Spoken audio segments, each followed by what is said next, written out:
Thanks for what you do with your podcast and all the rest. You're doing a great job. Hope everybody keeps tuning in. You get a lot of good info, a lot of insights, understandings of how to get strong, how to stay strong, how to use your strength. You do a great job, dude.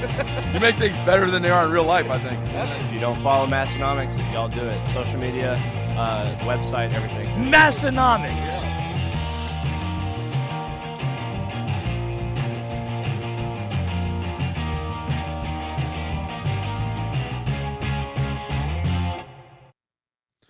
Welcome back, everyone. Episode 475. That's right. 475 episodes of the Massenomics podcast, the lifting podcast about nothing, recorded live from the corners of the Dakotas. My name is Tanner. And my name is Tommy. Said it before, we'll say it again. Had a banger of a pre-show. And when the pre-show goes good, the show's going to go good. So buckle in, strap on tight. We got one hell of a show. Viacone deals. We're riding a wave right now. Absolutely. Also, before we even get started, I want to tell everyone about Juggernaut AI. Check them out at juggernautai.app. It's the program that Tommy and many others are using to work towards peaking to the event of the summer, the Lift Hard, Live Easy Classic. Lifting and drinking is all I know. Song of the summer coming back, and so is peaking for the Lift Hard, Live Easy Classic using Juggernaut AI. You can find out more about Juggernaut AI. Maybe we should just talk about some of Tommy's training right after we finish the opening ads, and we'll do that. See how Juggernaut AI is working for him. It has been working for a lot of people, hitting PRs in the squat, bench, and deadlift. If you're a power lifter, it could be just what you need. If you're just someone that lifts in the gym and wants to get stronger on the big lifts, it could be what you need also. What you definitely need is discount code Massenomics. That'll save you 10% for the lifetime of your membership at Juggernaut AI. This episode is also brought to you by Texas Power Bars. Right now, for a limited time, Texas Power Bars is offering free shipping on all bars within the contiguous United States. That can give you some pretty significant savings when you go check out and add one of their excellent bars to your cart.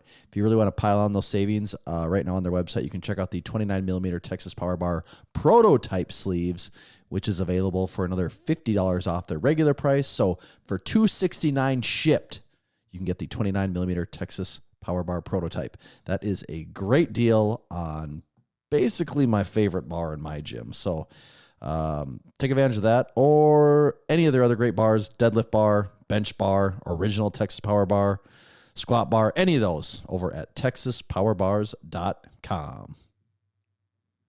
What is the training update, Tommy? God, I am riding an Ohio hangover. And it's pretty amazing because I didn't drink a lick of alcohol on that trip. But, if I didn't know any better, I'd say I was just hammered every night because I am feeling it this week. It has been brutal. And then what makes it worse is that normally I could just extend days out and catch up on the weekend, but you can be guaranteed if I'm ever in a pinch, it's a weekend my wife works, which makes it damn near impossible, especially when we start looking at some higher RPE days where I really want to be dialed in on the focus and not have my kids running around. I just want me time. That's not an option this week, so that means I have to get it in. And we got back. We'll go more into the details. I was luckily back in my bed at home probably at like 11:15ish. You were back at home much later than that, Tanner, but like I said, we'll touch on that. Tuesday morning, I woke up. We'll get into all the greasy details of that. Tuesday morning, I woke up and I felt awful, but I had to bench. Actually, I was supposed to squat that day. I knew that just could not happen. So I moved my bench day because that day is less taxing. Bench went fine. It didn't move as good as it has been, but it went fine. Today, I had to do my squat day, and then I had some other random crap in my life that pushed that out. And it was 3 sets of 5 at 405. And first set moved pretty damn good. The next, they all moved fine, but it just was not, it's not moving with the same pop that it has been the last few weeks. So I'm hoping that I have RP 10 deadlift day at the end of this week. I'm hoping I can get caught up on sleep tonight and tomorrow and just nail that RP 10 day on Friday. So what I'm saying is training is still going very good. These Massenomics trips are getting more taxing as the as the months go by. So it's just recovery gets a little more challenging. Well, luckily, Juggernaut AI, if you're having rougher days like that, you're inputting your RPE and it's planning accordingly. I know. I don't like doing that, though. That hurts me on the inside to see the suggested number before I start the workout. And then if I tell it I'm feeling like crap and it bumps it down, I get it why it has to happen. But I'm not getting the full training stimulus then. I don't enjoy that as much. You just don't love to see it. That's one thing I do not love to see. You love that it's there, but you hate to have to use it. That's the sort of thing. Exactly. Yeah, I have the exact same experience as far as my training this week. I benched on Tuesday. It was actually a quite heavy bench. I got them all, but I'm quite positive if it would have been a little bit easier, based on the way the last few weeks moved when I felt good on just normal training days. Mm-hmm. The way this, and I mean, I got them all, so I know, but sometimes just getting them all isn't enough. You want to get them all and not feel like you had to sacrifice something to do it. Yeah. And then because I'm behind altogether, then I had to go in and deadlift right away again today on my second day back, and that was a weight that I thought I should have in the bag, and it was an RPE 10 for my top set of 10 deadlifts. Doesn't that suck? And I'm just like, it just was so weird to me that so I had 475 for a set of 10, which isn't necessarily light for me, but it's a lot. I felt like I should have been easier for me, and the 10th one. Like, I didn't lose position at all or anything. It wasn't like my back was rounding. I could hold like a perfect position, but the lockout of the last rep was That's where it got insane. And it didn't even feel like some grind because my body feels so weak.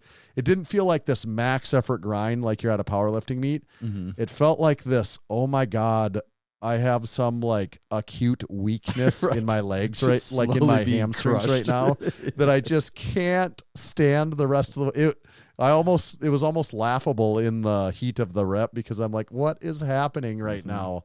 It's just so gassed. That's just fatigue. It was definitely a fatigue issue. But I'm I'm actually aware of that and feeling like the next few weeks are probably going to go pretty good. Like after just scraping through these and then getting back a little recovery and probably feeling better in subsequent weeks or even the end of this week. Yeah, I'm hoping the end of this week. Well, luckily we'll be up all night podcasting tonight, so it'll be. Well, I didn't really get to bed at a good time last night still, so someday. I know. Yeah. Sleep when I'm dead. Yeah. Can't get it up for one more. Might as well start throwing the friggin' dirt on me now. That's right. Cover me in that friggin' dirt. You got a drink over there at all? I do, but first, as part of recovery and beverages, I'm just trying to keep up this week. And if you're ever in a deficit and you need to catch up, this Peach Rings Genius Shot, I think, is a great option to go to. Oh, hello. I don't think I've had this one yet.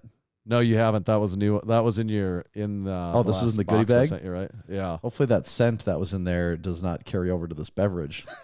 Because I might puke if that happens. If it permeated. This. Nobody knows what scent bottle you're talking about, but nobody can know about what that is as of yet. So I'm just saying, if I do start projectile vomiting instantly, that is why it has been tainted. Yeah. You'll understand more about that in a future episode. Yeah. No, the plastic doesn't smell, so I'm assuming the contents are safe. We cracked one of these on the road while we were going. I had a couple of them, I think. Did you only have one, or did I? I think I only had one, I think. Okay. Down the hatch. He's pouring her down there. That one is not bad. That one's my favorite one. I just always think they're going to be worse than what they are, and they always surprise me. That's pretty good. Yeah. What was the name of that flavor again? Peach Rings. Yeah. Big Brandon says he wants to know if they're actually good. I demand samples with orders. I would say they're like for getting 23 grams of protein somehow in 2 ounces. It tastes surprisingly. So this good because they're not paying us anything, so I can. Right. They just sent us. We could. Yeah, that's a good point. We would say it sucked if it sucked. Yeah, I will say full disclosure. I was not lying when I said these things taste significantly better than I thought they would. Yeah. They're just like juice as far as the liquid goes. There's zero texture to it. It's just pure juice. I would actually buy these frequently if two things. One, they were available locally and I could just, when I was at the store, just throw a few in my cart. Yeah. Just because it's so convenient then. And then number two, I think they're like $4 a pop, which is just kind of on the spendy side, especially when you're comparing against the gold standard of cottage cheese. Right. You know, you're really paying for the convenience. I get it is. That is what you are paying for the convenience. Sale or something. Or you can get them on a discount code. Maybe there's something there. Yeah. And some people, $4 for 23 grams of protein, they're probably like, yeah, I don't care at all. I understand how that's not a price point that's accessible for a lot of people, like as far as bulk orders go. But if that doesn't bother you at all, and it wouldn't be my daily driver, but it's perfect for the convenient, because I have a lot of other options that I can do on my daily driver, like cottage cheese. Yeah. Obviously. Yeah. But if you just need something on the go, you'd be actually hard pressed to find something that's better and more convenient than this. My mother was in Crew Falls this weekend, and she brought a special bulk delivery of cottage cheese back with her. So, what did she bring? Just the big Daisy ones that they have at.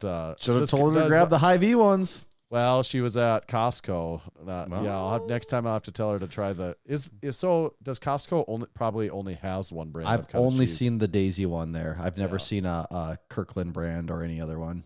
But the Daisy is still pretty reliable. It is the most reliable, because actually, I take that back. I was hyping up the Hy-Vee one as being the best ever. Yeah. And the last time I went, I got 3 tubs of it, and it's not bad, but it was not as good as the previous ones. The texture was definitely different. Isn't that annoying? Oh, so annoying, because the last one's like, this is the pinnacle. This is as good as it gets. Yeah. And now I'm like, I could actually almost just sub this with Daisy at this point. Yeah. And I got Daisy's 3 of them. Still good. Yeah, Daisy's still fine. It's fine. Yeah. But I got 3 of those tubs, and 2 of them have been the exact same. Maybe I'll get lucky in the third one. Sometimes I notice that they're in the same run. Even some 1-to-1 will be different. Like Target has the kind back that they do. What is the cottage? What we say cottage, but it's like little home or something. Yeah, old home, whatever. The blue one. They have those back again.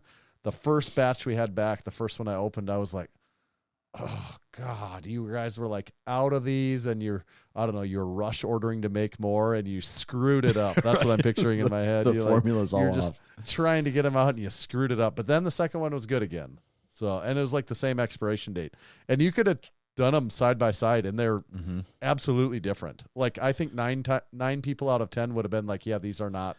It must be somewhat delicate in the production process, where just little things can really send it off.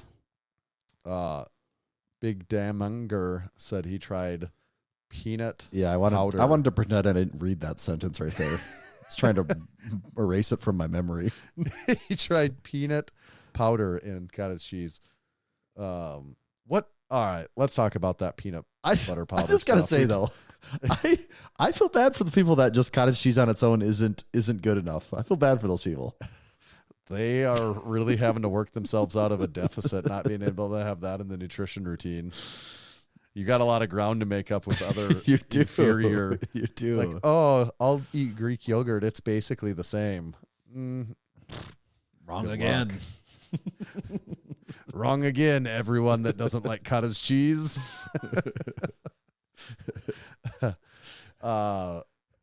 Remember at the Arnold, people were getting some of that free peanut butter powder stuff.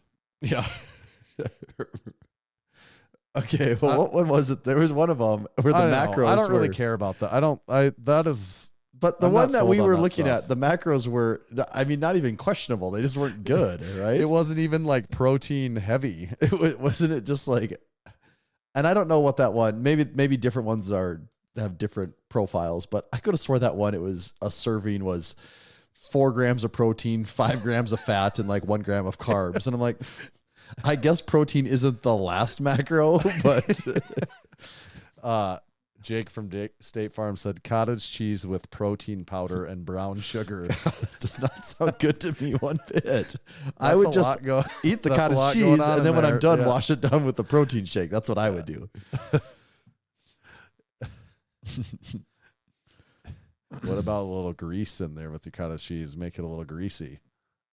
Grease Oh, it that'd up. be yeah.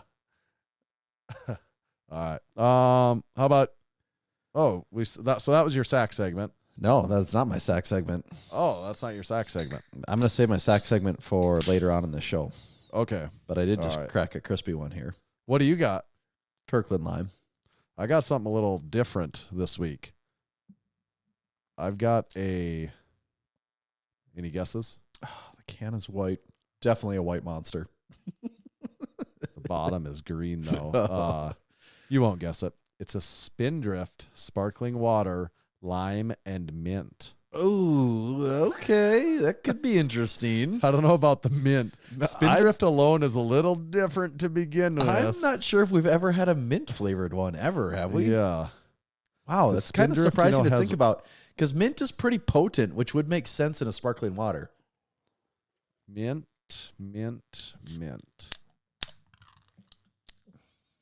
It smells a little minty. It's getting minty. The mint is not all that strong, thankfully. My first thought is it would be just better without the mint altogether. And then you're back to lime. Spindrift is a little different, though. Mm-hmm. Horse of a different color. I'll give this a 3. Not loving the mint. It's not what I want in a sparkling water per se. It's fine. I'll finish it, but Yeah. it's not what I'm after. Yeah, it's a little different, but it's fine. Yeah. Can't win them all. Okay. Should we start with our with the merch items, or I suppose since we kind of Oh, that was too quiet. I want to feel it. Yeah. You can't listen to Disturbed quietly. No. Is Disturbed allowed to be played quietly? Like, Not can that you I just know of. like just put a little background Disturbed on? No. Like, it's a little quiet in here. Can you just put some soft volume Disturbed on the radio? Not in the freaking country I live in. No, Disturbed is meant to be crank it to 11 and bust the knob off. Crank it to Down with the Sickness at 11 and bust the knob off. Just All right, get we'll really read- sweaty too. Yeah. So we're doing our trip, the big rundown. Well, are we doing that, or are we doing our merch first? Oh, we're doing our merch first. We better do our merch first. Yeah, get it out So there. everyone listening live, which there's a decent number of you listening live, you all got to be sworn to secrecy because we're recording this on a Wednesday night, and the drop is actually tomorrow, Thursday the 8th. Most of the people listening, this doesn't matter because it's already out now, so we want to showcase these things that you can buy. But some of you that are listening live, you got to keep your greasy little lips sealed on this one because let those non-live listeners struggle to not know. You can just like hint at things and make fun of them for not knowing, just like the pre-show. All right, 4 new items in this drop. This is actually a big one. It's a big one. Last month, all we really came out with not all. I mean, it was big. It was horse stall mat coasters, but Just the horse stall mat coasters. so it's been a little while since we did anything new, so we really wanted to spice things up a little bit. So what do we got? 4 items? We got do. any of them to show off over there at all? I actually think I might have all of them right here. Let me see. Should I go grab them? Yeah, maybe. I don't Just really have out of sight anything in here. arm's reach.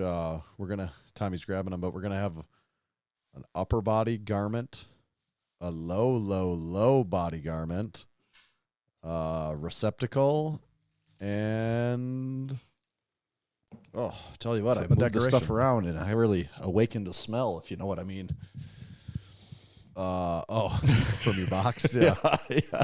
Really, I've had them sitting next to this open window here, airing out for the last 2 days, and I thought I had solved the problem, but I guess We'll I just get to hadn't disturbed them. We'll get to that smell in a future episode. It'll make sense later, but you can't know now. How does that shirt smell? Not great.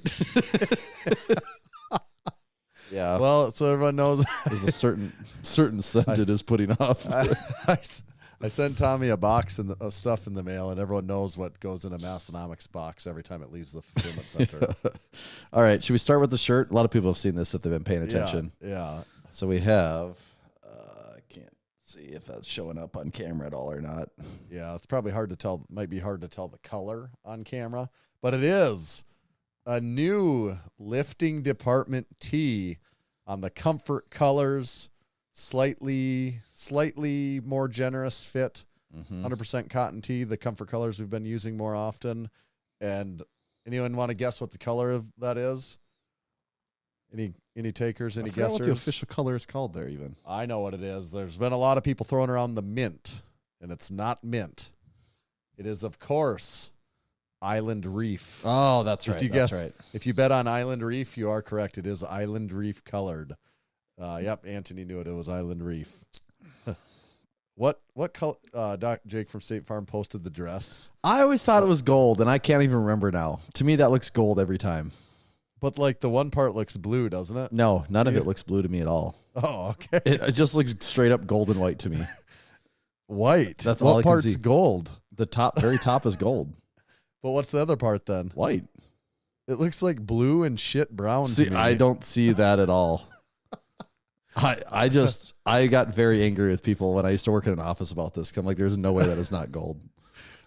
What part's gold then? The shitty brown part? Oh, well, when I click on it, it starts moving. That must be a GIF. Okay. Yeah, the very top part's gold all day. All day long. I do not see that. I couldn't. What about that one? Some Anthony reposted the Oh, dress. 100%. Okay. And this is here. Let me do. I can't remember if this proved my point or made me look dumb. If I take it into Photoshop. Yeah. If I take it into Photoshop and I drop that yellow, that gold, it comes up as, it comes up as like, it's slightly more brown, but it comes up as a gold. What's the other part say? For For anyone that doesn't know, it's like the classic white dress, blue dress. I don't know, very popular. If I drop the other part, it comes out. I'll put these screenshots in here. And again, I mean, I guess you could take these eye drops from different parts of it. Right. But I just took it from the top part where the colors are a little brighter. Yep. And I'll put these two in. And you tell me in the Discord what these colors seem like they're derivatives of. What does it seem like the computer's telling you those colors are, huh? Huh? What does it look like? Big Photoshop is in on it. That's what I'm telling you. That's what my eyes see. I see like gold and white or gold and like slightly gray. And to me, that's what Photoshop is confirming, that when you eye drop those. But apparently, I think I'm actually wrong. Isn't it something else? Yeah, Anthony says you're wrong. Yeah. It's the white balance, throwing everything off. What were we talking about? Island Reef. I think it's I don't even know anymore. I think it's Island Reef and Massenomics Red. So, have you worn the Stinky Island Reef tee yet? No, because I Only got to wash Tommy's it. I'm afraid to wash it with anything. I'll also note, only Tommy's is smelly. No one else has this. Actually, if you, in the comment section, when you buy something from the new drop, if you mention, I would like you to cover it in the terrible scent that Tommy's got, I could do that by request. You won't want it, but I could do it if you requested the awful scent. Don't do it, anyone. Don't do it. Yeah. So you haven't got to wear it. I wore the Island Reef tee all day. What on the trip one of the days? What did you think of that color? It pops. It really does pop. Unlike anything we've ever made before. Yeah. Way different than any other color of a shirt we've had over 100 t-shirts and nothing even in the ballpark of that, have we? I don't think so. Hogan said it. He saw it in person. He said it was the best shirt I have ever seen. Well, there you go. And Hogan is a man of his word. Yeah. I do really like that one though. Actually, it's very springy. It's very festive for spring, I think, and for summer, it's like an Easter shirt almost. Yeah, you can wear that thing to the island or Easter's to any reef in the ocean. Either spot would be good. An island or a reef, either place. Yep. It's worked good for both.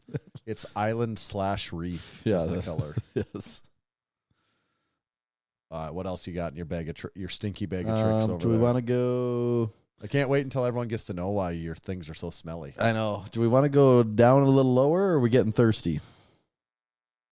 I think we're getting thirsty. Okay. Sound off in the chat if you're getting thirsty. And drop a YouTube comment if you're getting thirsty. Well, we ready for this?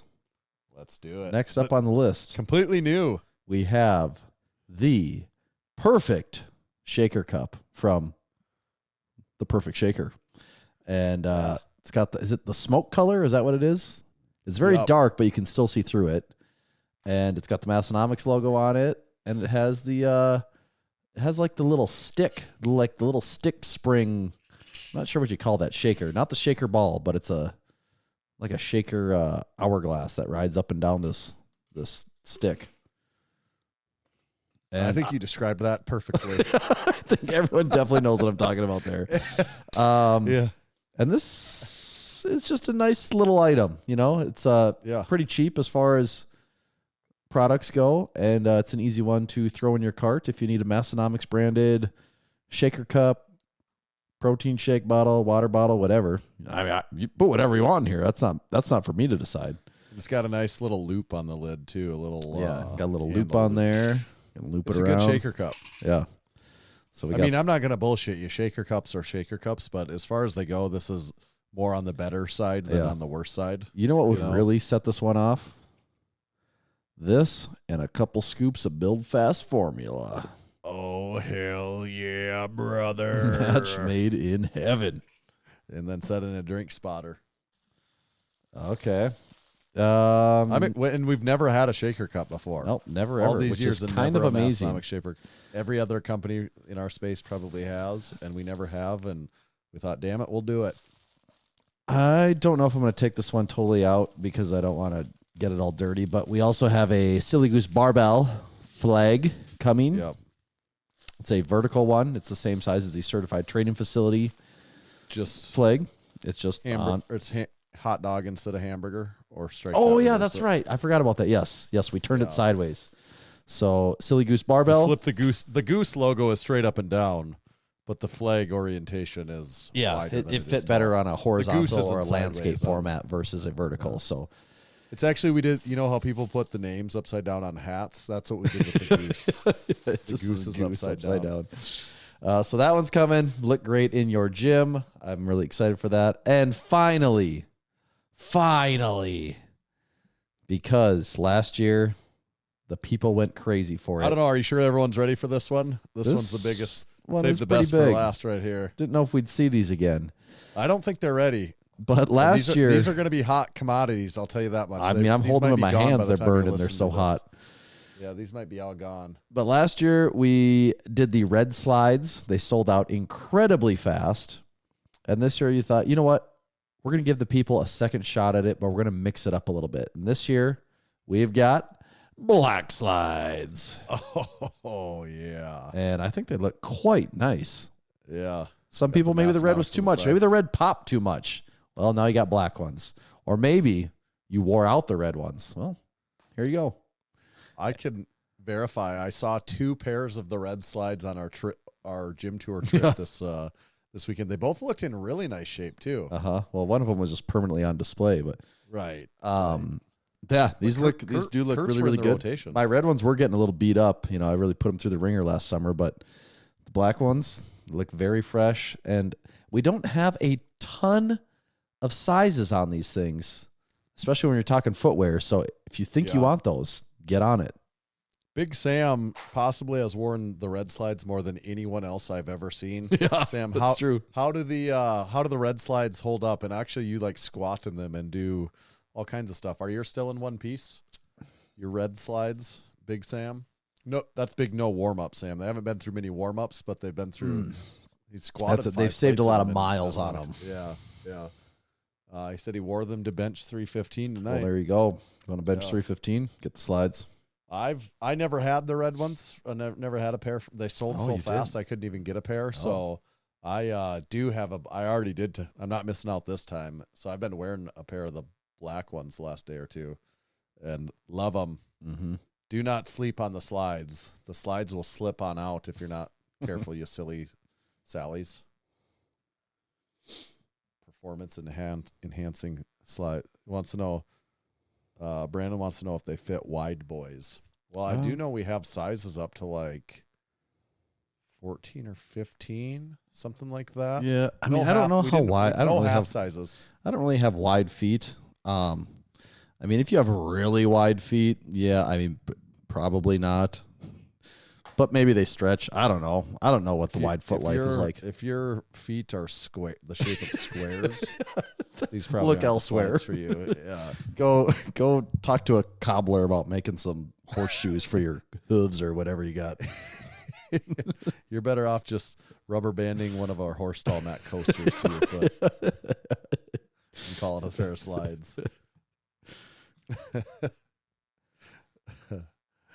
Okay. So that's the drop. I think the slides are probably going to sell pretty quickly. Be careful on the slides. The shakers we don't have a ton of, so who knows? No sizing though, it works in your benefit for being. Well, there's one size. It's like 20 ounces. That's I guess there is a size. Yeah, right. How many ounces does it say? Well, the highest line is 20, but then it goes a little more. So I don't know. Probably 24. I bet it's actually. 22. No, I bet it's 22. Is it You 22? know why? That's why. You know why it's 22? Why? So you can fit one tub of cottage cheese in it. Oh, yeah. And take it to the gym with you. Boy, my And mouth then is drink. watering right now. Just thinking And then about when this. you get in between sets in the gym, you just tip up your Massenomics shaker, a few All right. curds, drop into Somebody your mouth. And somebody you're like, buy "Yep, the I'm ready for my shaker. next set." Send us a picture of it filled to the top with cottage cheese, filled to the brim. And then intra-workout cottage cheese, then it gets towards the end, you start just tapping you tip up the shaker and tap the bottom so a big clump falls down into your mouth. That's like a prize. Yeah. Oh, I want to see someone fill that sucker up with cottage cheese. Level set. And take the 22-ounce tub, dump it in there. It should be a perfect serving of gym cottage cheese. Mm-hmm. Sounds incredible. What's your favorite item from the new drop? Oh, boy. Let us know in the YouTube comments, too. What's all of your favorite items? Yeah, that's really hard to say. I think because they're all so different. You know, it's not like three T-shirts or it's a real variety pack. Yeah, we got a thing for your walls. We got something for your feet, something for your upper body, something to hold your cottage cheese. That's a hard one. I'm gonna say I normally wouldn't pick what's almost the most boring thing in it, but I like the Island Reef color so much. I'm going Island Reef. Yeah. Island Reef Comfort Colors tee. I wore that thing. Can't fault you for saying that one. And dang, was it nice. That's a good one. A solid tee. How many colors do you think we can come out with for the lifting department tee? All of them? Yeah. They make a lot. What are we on there now? Would this be 4, 5? Is it only 4? The last one gray, dark bluish gray.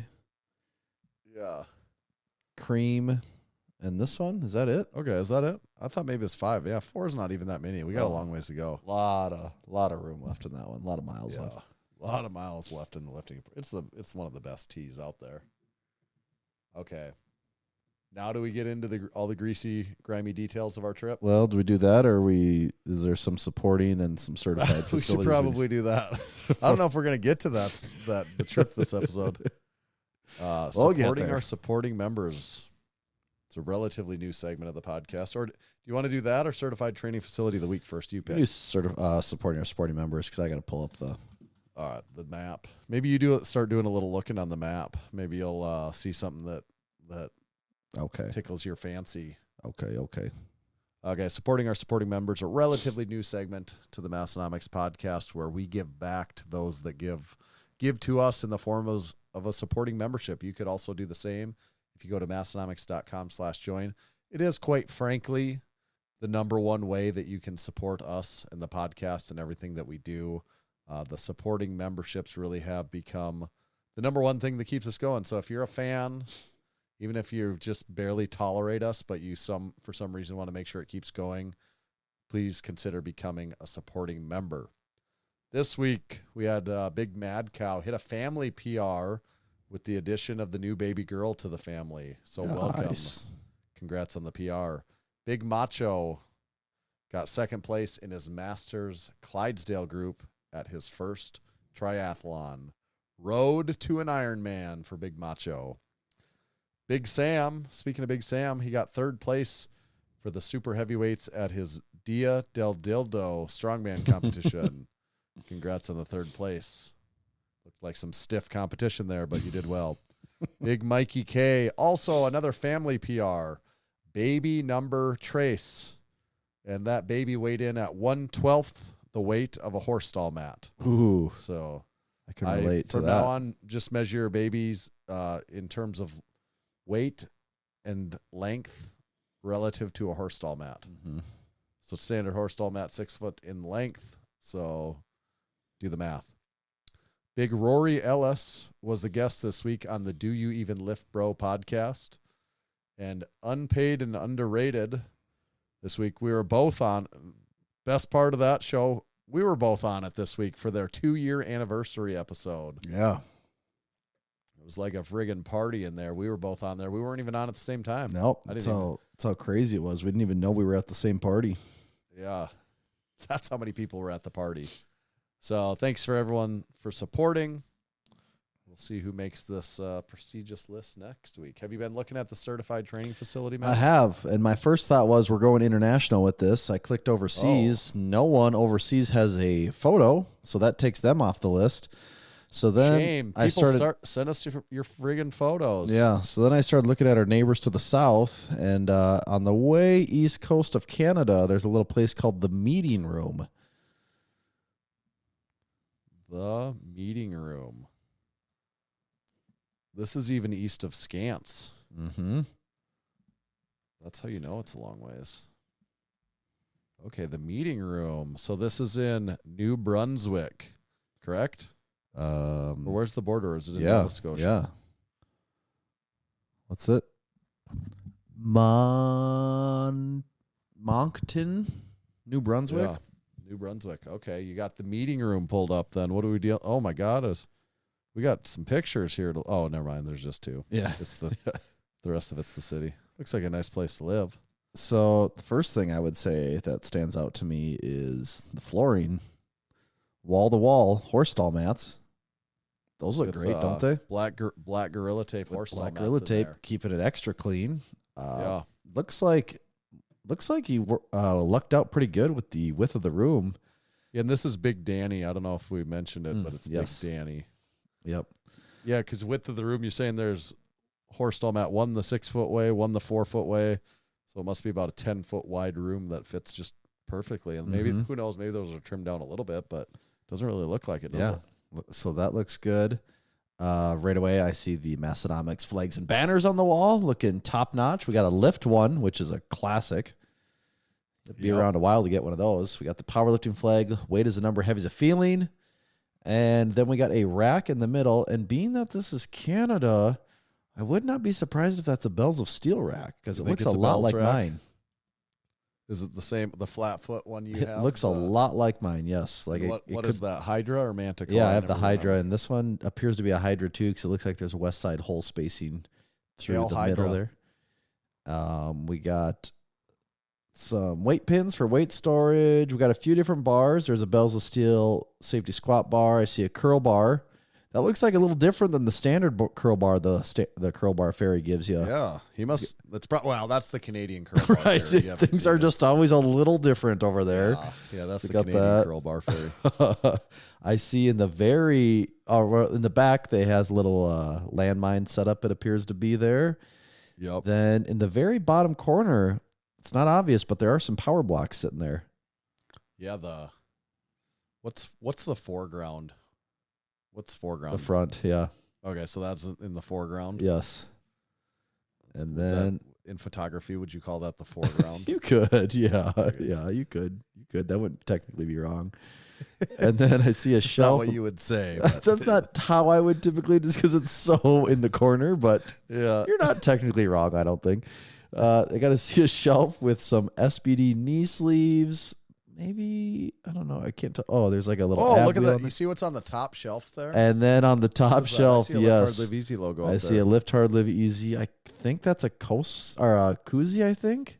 I don't know. Is it a cup or is it a thank you card or? Oh, maybe it's a thank you card. Yeah, because it seems to fill the whole space. I forgot did we have that on thank you card? Yeah, we had that on. Okay, there that's got to be a thank you card because then to the right of it, there it looks like there's a Pioneer Fit business card or something. Okay, it's hard to tell. It's so in the foreground. Yeah, it's just so foregroundish there. He's got a TV on the wall. Yeah, little TV on the wall. And a bucket in the corner. I bet it says chalk bucket. That's what I would assume. Probably not a puke bucket. Yeah. It's not Scott Dodds. But you never know. Yeah. Well, you know what I'm kind of wondering about this? There's one thing coming to my mind. If you were in this gym, a gym you got to go to, do you think you could get strong there? You know, the central point of this, the rack, is damn near identical to mine. So I know for a fact you could get strong here. Strong. Hell yeah, brother. You too could become a certified training facility. As a matter of fact, if you haven't yet looked into becoming a certified training facility through Massenomics.com/certified, I've got one question for you. Now what the hell are you waiting for? Yeah. What the heck are you waiting for? Find out more, Massenomics.com. Just go to our shop, actually. You'll see it in there. And if you're an existing certified training facility, one of our 200 to 300 that exists on our map, make sure you send us pictures because we're only going to feature training facilities for Certified Training Facility of the Week. Yeah. If you've got a picture. No photo, no feature. Yeah, you can send more than one picture if you want to, but you have to send at least one. Do you still have that one pulled up? Yeah. What was the name of the gym again? I just want to make a note here. That was the meeting room. Big Danny. The meeting room. That's Canada. Brunswick. All right. Let's see. I can't wait to see where we go next week. One of our favorite parts of the Massenomics podcast now is Certified Training Facility of the Week. Another personal favorite part of mine is when I get to talk about the Strength Co. Should I start kicking people off, or do we want to keep them on? Actually, yeah. Okay.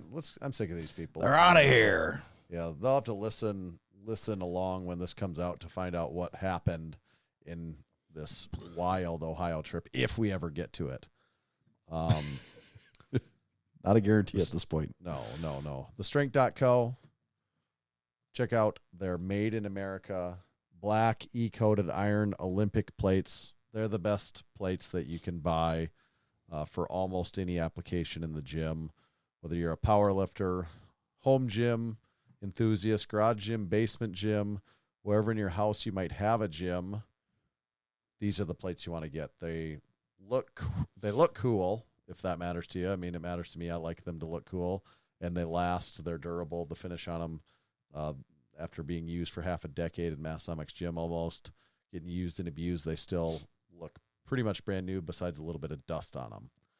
They're priced well for what you're getting. They're a value buy, and if you go now, they actually have some of the lowest ever shipping prices that they've had. So check them out at thestrength.co.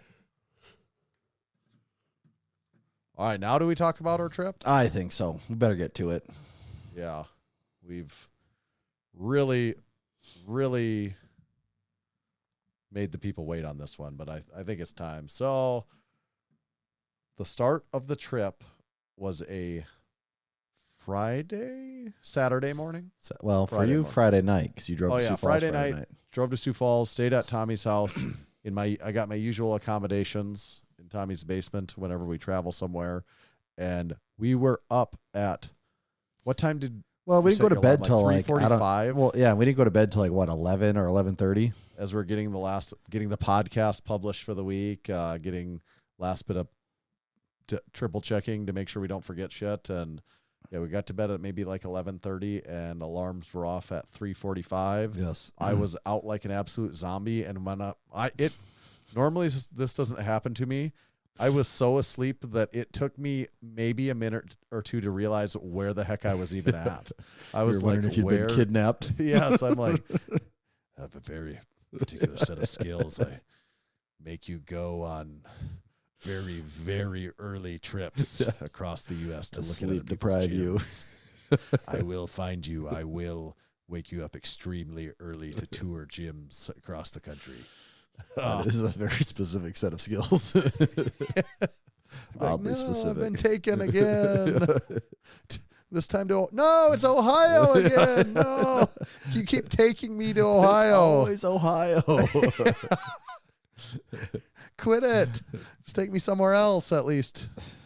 No, so we started at 3:45 in the morning to get a jump. Well, not to get a jump. It's just the way we had to do the trip, to do everything we wanted to do. We had a lot to pack in a short amount of time. And we get on the plane, and boom, there's a fuse blown. Yep. And we have a short connection, a tight connection from Chicago to Our connection was like 1 Indianapolis. hour. Yeah. And not even that short, but like yeah, but it We was didn't like have an a lot of hour. time It might have to- been 45 minutes. Right. About the shortest they'll let you do. And of course, the first thing they say is, because we're in Sioux Falls, we do not have a mechanic on site. It's going to take him like an hour to an hour and a half to get here to look at the problem. Which we where's the were freaking not mechanic sitting by coming each from? other, and like I'm looking back at the back of the plane to see you you back were there, like 20 rows and away. being like, "Yep, there's the connection. That's done." Yeah. And so immediately we start thinking, okay, what the hell do we do next? And it's like, well, we land in Chicago. Worst case scenario, as long as we get there, we can drive to Indianapolis, because a 3-hour drive. Rent a car in Chicago Yep. instead of Indy and drive to Because a Indy. 3-hour drive for us at this point is nothing. We're going to be doing a lot of driving. Yeah, you figured that out. I wouldn't have probably even been thinking that. And you said that. And I'm like, okay, this just looked up for me a little bit. You are right. In the worst case scenario, we'll drive. And actually doing the math, it's like maybe we'll, if this goes somewhat like they're saying, maybe we'll be like an hour later or something. Not really a big deal. We'll So as long as the plane didn't stay on the ground for 5+ hours, we were going to be fine. So, but then as we were waiting, I was thinking, but is that what's going to happen? Because last time we traveled, that's exactly what happened. And I'm like, now that I'm thinking about it, I could definitely see that happening. And what that would do is completely ruin half of our trip. we would have missed out on several gym tours if that was the case, which would have really sucked. But luckily for us, shortly after they said that, a guy came onto the plane and he had like a headlamp on or something. And all right, this seems serious. And then the guy goes, "Oh yeah, luckily for us," the pilot gets on and says, "Luckily for us, the mechanic was already at the airport. He's looked at the fuse. We just have to reboot the airplane now, and we should be good to go." And they rebooted that airplane. We took off. We landed. We got to the bathroom, walked to our gate, which was the next gate over. Luckily for us, we were like A10. Yeah. The gate we had to be at was A11. So we literally walked straight off the plane into the bathroom, went in. We were the very last 2 people on the plane, and the door closed probably 3 minutes later. Well, didn't the lady checking people in, she was like talking on the phone or to someone else there, and she said, yeah, the door's closing in 3 minutes. That's not going to work. Yeah. Like telling someone else they're not going to be able to make it there in time. Yep. So it was very tight, but we made it, and that was all that mattered, because at that point it felt like we were in control going forward. And we touched down in Indy, rented our car. Jeep Compass Trailhawk Edition. Snow Ford Freestyle. They said all the Ford Freestyles had been previously rented out, so they didn't have any available. I was on the phone for weeks trying to request a Ford Freestyle. I'm like, well, can you go buy one so I can rent it from you? Just feel more comfortable at home in a Ford Freestyle. Yeah, we just couldn't do it. I did get to ride to the airport in a Ford Freestyle, which was that was probably nice. your first time ever getting to really ride in a Ford Freestyle. It was actually my first time riding in one. It's a little different from the inside rather than the Oh outside. Yeah, when you're in the inside, it's a whole this is other how the level other half lives. of class and luxury. Have you ever been in a box painted Pueblo gold parading around a city? It's a feeling of power yet you'll never feel in your life ever again. We met other freestyles. We did the secret freestyle wave. I'd show you, but most of you don't own freestyle, so I'm not gonna. We did this like do crazy it, because we went to the airport at like 4 a.m. We did this crazy like back road Pueblo Gold Ford Freestyle takeover where everyone's just like peeling out, whipping shitties. Yeah. You know how in Deadwood, probably other places, but especially Deadwood, of course there's a motorcycle rally. Everyone knows about the Sturgis motorcycle rally, but also in the Black Hills throughout the year there is There's a Corvette rally, I'm pretty sure. I think that surprise there's me a at all. Camaro rally, and I wouldn't be surprised if there's also a Mustang. Those all seem very rally. believable. I know there's a Corvette one, and I'm pretty sure there's a Camaro one. And specifically, it's like, no, you drive a Chevy Camaro, then you come to the Black Hills that weekend. And then everywhere you go, it's nothing but all the eras of Chevy Camaros all over the place. Same with Corvette. I want to start a Ford Freestyle rally where everyone shows up, like people from all over the globe drive their Freestyles or trailer them All if they're to a long one ways away. location.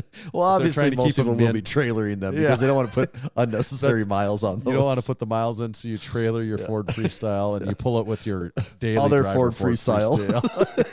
Yeah. My Ford Freestyle has a receiver hitch. Oh, yeah. Well, Yeah. of course it does. It's a very That may have been utilitarian factory. vehicle. Yeah. I like You this pull weekend. your showroom Ford Freestyle with your daily driver Ford Freestyle. Were we talking this weekend? Did we say actually all the colors are Pueblo? So there's Pueblo Gold, Pueblo Gray, Pueblo Red, Pueblo Green. It's just like some of the marketing departments like we have to use this prefix on everything. Yes, all of them are Pueblo. It's not like ice white. It's Pueblo white. Yeah, Pueblo White, and it's just the color after that. Yes, but it's just all starts with Pueblo. If anyone doesn't know, if you get a picture with all 9 colors of the Ford Freestyle, a selfie with you and the Freestyle in the picture with all 9, that actually counts as a Massenomics contest win in the Hall of Fame. Check I really like that chart someone posted of all of the Yeah. colors listed. Yes. That was really good. You know, the one part is there's probably a couple of those colors where they made very few of them. So I'm It's sure not going to be the easiest challenge to win. it might actually be the hardest challenge. Statistically, it might be the most difficult one. But we did touch down in Indy. We got our rental car, and I think we went straight to Kyle's. Oh no, we stopped. We were going to get some. We were going to get a burrito on the way to Kyle's. Yeah. And of course, But because of tariffs, with everything going on, their dining room because was of opening tariffs, late that day. Was it Qdoba or what was it? Chipotle. I think it's the sign Chipotle. said, "Sorry, due to tariffs, we will be opening 2 hours late today, so we couldn't go to Chipotle there." And then in parentheses it said everything going on. So then apparently the tariffs hadn't affected Panda Express quite as much No. yet. So Tariffs are not Panda affecting Express. things of Asian varieties. So. yes, obviously, yeah. So we went to Panda Express where they happily took our money and gave us some delicious food. I don't know if we talked about it. We don't have a Panda Express. We've gone eaten on a couple Massenomics trips. Panda Express is freaking good. I Dude, suppose you could have enough of it and be tired of it, and it's pretty novel to me still. It's pretty damn good every time I go. My wife could eat guess, that almost every yeah. day. Like It's good. If I said go get Panda Express or get it to our house, every day she would say yes. Yep. I'm the one slowing it down, but yeah, it always leaves me satisfied. Well, and I said novel. I guess it's not novel. It's kind of just like every. Feel like it's just like every Chinese restaurant, but there's something about the uniformity of it. Yeah, the uniformity and the portions are always pretty big. Yep, I'm a fan of the portions and at the price. It's pretty good. Yeah. We've ordered. I think it might make me feel less sick than some other Chinese that I eat sometimes. That could be. Too. That could definitely be. Yeah. So it lived up to the hype like it always does. Then we went directly to Kyle's, and man, Kyle Kaizen DIY gym, do it yourself, bro. that's Do the your one, lift, bro. the one and only. And of course, he was in the middle of a little DIY project when we showed up. We had to interrupt Just him. true He to said, form. Put the tools down, Kyle. Put them down. Stop doing it yourself. Just stop doing it. Let us do it to you for a Take little while. break. There's You've going to been be doing 3 it of to us yourself here all day. And he opened the doors to his garage, and oh man, it is so cool when that thing when you first lay eyes on it. Very well lit. Yeah, his cool lighting is. I don't actually know if there's anyone that's got their lighting dialed in as well as Kyle. Nope. I don't. We've seen a lot of gyms. I don't think anyone has put that much thought and effort into it as him. He knows how to do it himself, and he knows how to light it up. Yes, he does. That was a certified training facility, and of course, a supporting member. You'll notice a theme of this as we talk about all these gyms we went to, and if you're sitting there saying, "I'd like you to come to my gym," which a lot of people are sitting there saying that because a lot of people DM that. The number 1 and number 2 things you can do to, first of all, we got to be going to your area. Like that's We do have to be coming to your state. Going random, yeah. And also, But, if you live in a bigger state, your portion of the state. Right. But what will help your chances, aside from that stuff, is being a certified training facility, and then also, being a supporting member. We kind of look at that too. Like, are these people supporting us? Also, submitting photos of your certified training facility For the map. So, Yes, so we can it actually makes it very obvious look what we're getting ourselves into here. But Kyle's, We did a couple videos at Kyle's actually. Yep. Kyle's did not disappoint. It was very impressive. He has some things that we have never seen actually in home gyms, between some of his Temple of Gains machines, the Fringe Dane that he had. I'm trying to think. He had a PRX, whatever they call their folding wall racks. Actually, almost none of the things in his gym we had really ran across before outside of, bars and dumbbells. Had you ever heard of that? It's kind of that machine. You can use it for a few. Oh, it has those things. orange letters on the side. Yeah, what it's a black machine. It has. Have you ever heard of that one before? Oh, Freak Athlete. Yeah. Okay. I think I've seen that once or twice. Yeah, he had one of those too. First time we'd seen one of those in a home gym so far. It actually seemed like a fairly nice piece of equipment, Yeah. We joke because there's a lot of ads and stuff for that. But we cover that in the gym tour. Yeah, that was all good. And like you said, we did another video with him as well. So there will be 2 videos coming out of the Kyle DIY experience. Yes. Then, we just, as soon as that was over, we got in the car and drove to our next one, right? Straight to Jake's, about 30 miles. A lot of controversy. I've been calling this the Ohio Gym Tour, and the number of people, several people had to point out that Kyle and Jake do not live in Ohio, which technically correct, but I consider that Massenomics gerrymandering when it behooves us for a creative name of a trip. Yep, they're so Ohio I don't want to call it adjacent, the Ohio and Indiana Gym Tour. Doesn't Most of it's in Ohio. Doesn't and have the pretty same close, role of it. It doesn't flow the same way. Yeah, so Massenomics creates its own borders. So for the purpose of this trip, Indy was in Ohio. And went right to Jake's. Jake also had an awesome setup, 3-car garage, totally full. Big Jake from Garage Gym equipment. No attempt to put a car on that sucker. It was racks on racks on racks. Anyway, he had as many racks in that thing as Massenomics Gym does. Yeah, he had a very stationed off, like very set. Yeah, he did have these specific zones between the racks and the functional trainers of everything. Yeah, and again, very cool gym. Cool to see it in person because you can see it in the background of his videos a lot of times. So it's cool to see how that whole thing works out. And after we got done with Jake's, he was gracious enough to feed us. And we put down some wings and some deep dish pizza. Yeah, that was some of the deepest dish pizza ever. That must be indie style. Pizza like that does not exist around us. That is not a thing around here. The wings were tasty too. Oh, yeah, it was good. And that was what we needed. We hadn't eaten. Well, actually, we had Panda Express a few hours before, but... Not eating on time or at any just messes you up. Time that makes any sense was a big theme of our trip too, because we stuck to schedule almost shockingly well for almost the entire trip. But part of the thing we had to sacrifice there was eating at any normal meal times. Right. Yeah. It's like sometimes we had to remind ourselves to eat because it had been so long. Yes. But it did work out great because in our notes you put.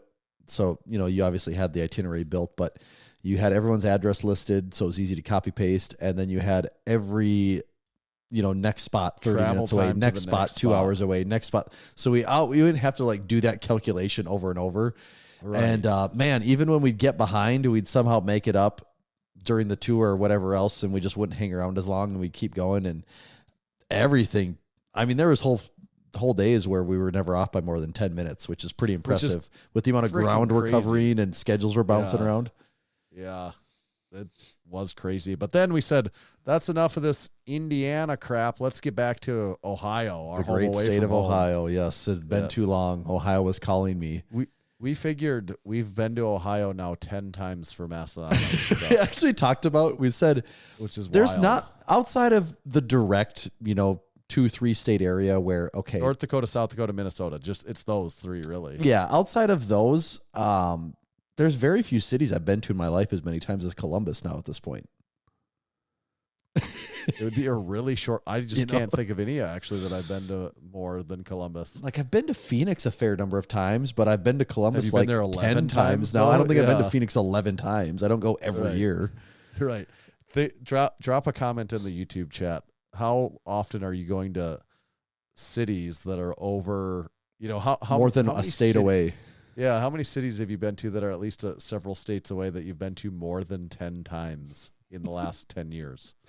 And that's about where we are with Columbus. If you got family, that would be the exception. Yeah, You're going but home to see that's family. which is also that gives you what's what makes us even more extreme is we don't have family in Columbus or Ohio. Right. We're still getting there that often.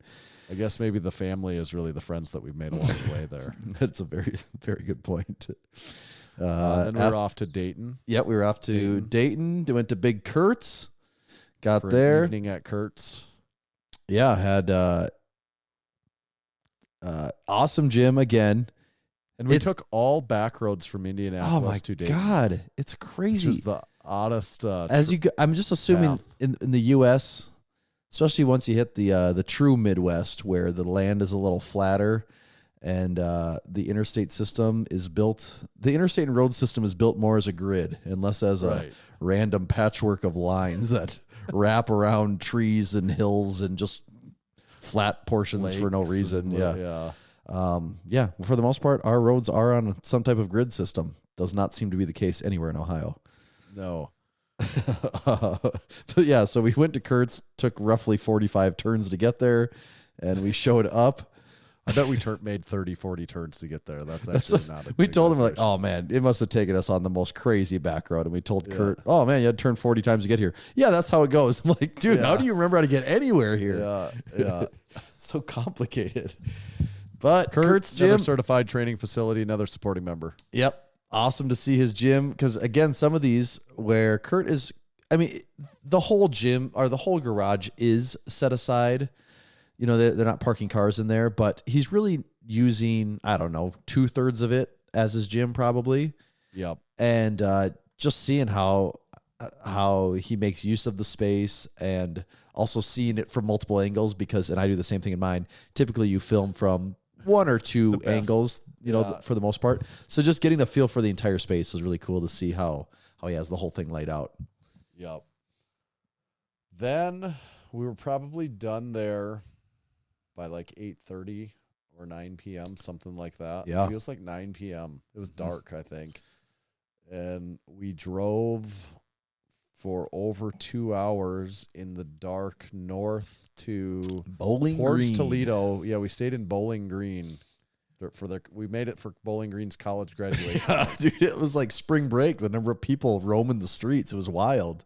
And we got Taco Bell at, I think, 11:30 p.m. to go, and went and found a hotel, the local Bowling Green Hampton, and went inside and ate our midnight Taco Bell and not being drunk, just not having even had a alcoholic beverage. You're not Taco doing Bell it after until that. you're eating Taco Bell and immediately laying down and going to bed sober. So our morning started at 3:30 or 3:45 a.m. and our day finished that first day after about midnight. Yeah. So that was a long one. About 20 hours right off the bat is always a tough one. Yeah. And then it all went really well though. It did. It went as good as like a 20-hour crazy travel arrangement can go. Yeah. And then we had to wake up the next morning kind of early again because we still had about 45 minutes to drive to go to Jose's. But I felt pretty good. Slept good that night, after being on such a deficit the first day. We got our breakfast, hit the road, and went to Jose's. And man, like we've seen some home gyms now, but Jose's is one that can take your breath away if you're not ready for it. It is impressive. Yeah, Jose's has quite the basement gym. Just on a different level. All of the home gyms are impressive, absolutely. But Jose's is just on another level of what is possible in a home gym. It was really, really cool. Yeah, supporting member, Big Jose. And we had like Kurt, Kyle. I mean, most of the people we had met we had Right. hung out That's with actually many a good times. point. Yes. Jose, we had only met just at the Arnold this year. Like I really didn't even know about Jose prior to just a few months ago. So we probably knew him the least, but didn't matter. That's what we said. We said we don't know Jose that well. This tour probably could be a lot shorter than the other ones just because we don't have this history with each other. It was about an hour. It was a little over an hour long, so that did not slow it down. That Jose's ended up being a pretty long tour. There was a lot of ground to cover in that one, though. Was that's the longest one of the trip? I think it was. Yes, I'm pretty sure Jose's was the longest. Yeah. Crazy, Jim. Though you'll just have to see the tour when it comes out. It's the Prime Fitness and the comp gear plates and all. Yeah, the comps, powerlifting, Alico. Yeah, the Watson dumbbells. Yeah, he had a lot of things in there we have not seen before. He had the 4-tier Prime dumbbell rack, the infamous 4-tier Prime dumbbell rack, the version that we did the video on. That I have the 2 Alibaba comparable sliding bottom shelf dumbbell racks, and that was the first time I ever got to see the Prime one in person. And Jose even asked me, he's like, "Well, how does it he had seen the video and he knew the story, and he's like, how does it compare?"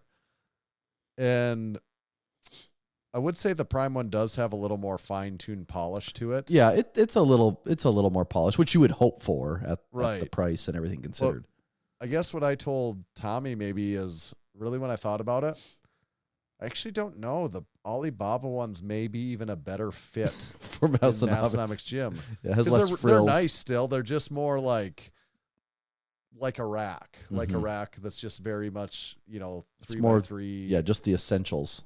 Yeah, it's more industrial almost, kind of. Or not industrial in terms of stronger or anything, but just more kind utilitarian in design. Yeah, utilitarian's a good word for it. But the Prime one, I would say, is nicer. Oh, yeah. I don't think you could debate that. It's nicer for sure. Right. I don't know if it's, I don't know, like $6,000 nicer. Yeah. But it's for you to decide. You buy one. Listener, you buy one and you decide. You tell us. Yeah. So after Noe Jose, where did we meander Well, to? I was getting worried because at this point we hadn't seen any rain yet in Ohio. And luckily, when we got out of the car with him, it rained, and it basically rained until we left. Yes. That's a theme from our Ohio And also, trips. we talked about it. We did not realize this. We're from the Midwest, obviously. We live in South Dakota, obviously the Midwest. And people might like to shit on the weather here, but say what you want. This part of the country, summers are pretty banging. Spring, summer, the sun is out. The sun is shining. People are having a good time. You get the occasional thunderstorm, severe weather, but that's not the norm. For the most part, summers are this sunny, great experience. Yep. And I guess what I took away from this trip is that Ohio is super cloudy all the time. I think Kevin told us that they have more cloudy days than Portland. He said Portland has more rain, but Ohio has more cloudy days. And man, that verify starts to wear on a guy after a while. I don't know how those people put up with it out there, but it was super sunny and warm in South Dakota the whole time. Oh, every day. My wife's like, it's 80 too. degrees and sunny here and no breeze. It's just so nice. And I'm like, oh yeah, it's like 50, rainy, super windy, just really pleasant. It's kind of crazy. Yes. We go to the Arnold in March, very beginning of March, actually technically this year in February, and it's like 30 to 50 most days. And then we come again in May, and it's like 50 most days. It just kind of is what it is, I guess. Yeah. But yeah, we made our way from Toledo to Cleveland to Big Kevin's house. We call it, those of us that have been to Cleveland, we call it the land. Obviously. Yeah. If you're very familiar with the city. Got to Big Kevin's. Kevin's buddy Andrew was there to greet us as well. A couple along with their spouses right there and their children. Yeah. They really rolled out the welcome mat for us. They gave us some of those delicious little King's Hawaiian sandwiches. Yeah. Where you could just eat 100 of them and still go back for more. Actually, that was worth talking about. We talked about it in the car afterwards. I said we both have those. Like, people we make those in my house. Kevin made them there. You talked about you guys having them at your place. And I said, like 5 or more years ago, I don't really remember ever having those anywhere. When I was 20, those had not been invented yet, I swear. So I think those are a recent invention. It's a recent really discovery good. of science. Yeah, like that's a modern modern Marvel Is invention it the King's Hawaiian bun? Is that what it is? You know, I think so. I think it's like a sweeter bun, maybe. Either way, you do that, and you kind of just make a little ham and cheese out of it. But then it also has some type of like sweet glaze that goes on it. And you put them in like a baking tray, like a brownie container almost type of. So you basically make, I don't know, 20 of those sandwiches at a time because they're little miniature slider things. But you can just eat unlimited of them because they're so. They're so savory, small, but at the same time, they're sweet, so it just keeps you wanting more. It does keep you coming back. They always keep you coming back for more. I think those are a pretty modern invention, though. I think Drop so. a comment down in the YouTube if you've had one of those prior to 10 years ago. Let us know when those were invented. Yeah. So we had a couple of those. Then we went and did Kevin's. Oh, man, we did Kevin's gym, and Kevin had a couple DIY things in his gym that really got me going. They were very impressive. I'm not going to give it all away. You'll have to watch the video, but man, he had two things that I thought, the one specifically, how is this not a product? How are people not selling this? How have manufacturers not made this? It's the perfect solution to this actual problem on multiple levels. And I don't know. No one's done it yet. Kevin's onto something there. Yeah, some good things in Kevin's. You got to watch. I can't spoil any of the stuff. Came up, helped him workshop a new tagline for his gym right in the middle of the video. You have to watch that. Yes, I really think that's going to stick. I would say I do like his PR bell. That's PR bell was amazing. Kevin's got a PR bell. We can spoil the surprise of this, I think. Yeah. Is it like a boxing ring bell? Yeah, or what? he said it was an actual boxing ring bell. Oh, and you get the PR and you get a little tiny hammer to hit that thing with. Yeah. There is not a more satisfying bell to ring than that.